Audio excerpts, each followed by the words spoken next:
কুৰুৱা পঞ্চায়তৰ নৱনিৰ্মিত ভৱন আমি আধাৰশিলা স্থাপন হৈছে। 20 লাখ টকা আহিছে চৰকাৰ অনুদান, বৰ্তমান 2 লাখ টকা আহিছে।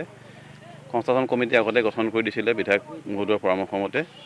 অকল এইটোৱেই নহয়, আৰু এনেকুৱা আৰু 6খন পঞ্চায়তত আজি এনেকুৱা শুভ উদ্বোধন হ'ব।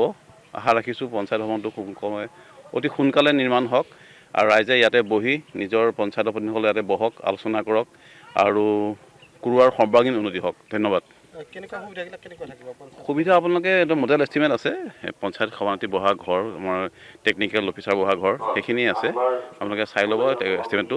আৰু এতিয়াই নহয়, 6টা হ'ব আজি, আৰু ইয়াৰ কাৰ্যসূচী আছে। আৰু এইখিনিতে জনা যে অহাকালি আমাৰ জিলা পৰিষদ গঠন হ'ব, সেইকাৰণে বহুত দায়িত্ব আছে। সেইকাৰণে সোনকালে বিদায় ল'ম আপোনালোকৰ কাষৰ পৰা।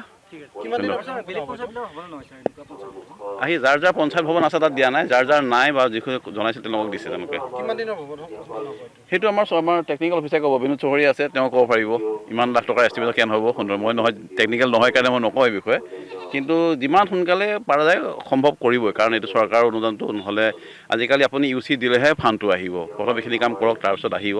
সেইকাৰণে যিমান এজ আৰ্লি এজ পচিবল। এইটো RGSA বুলি কয়। ধন্যবাদ। কুৰুৱা পঞ্চায়তৰ নৱনিৰ্মিত ভৱন আমি আধাৰশিলা স্থাপন হৈছে। 20 লাখ টকা আহিছে চৰকাৰৰ অনুদান, বৰ্তমান 2 লাখ টকা আহিছে।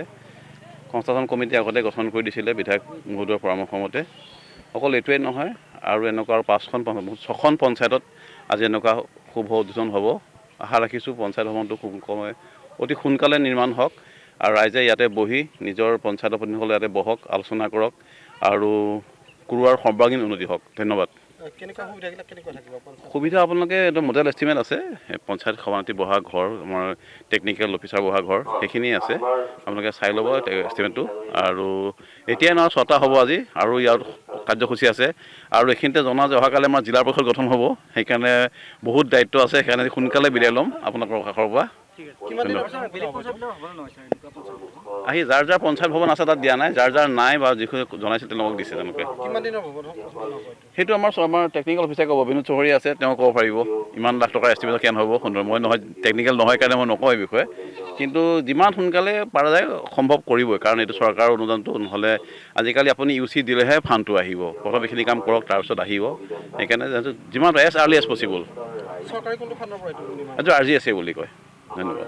যিকোনো খবৰৰ বাবে যোগাযোগ কৰক 7099017330 লগতে 7099017110 নম্বৰত।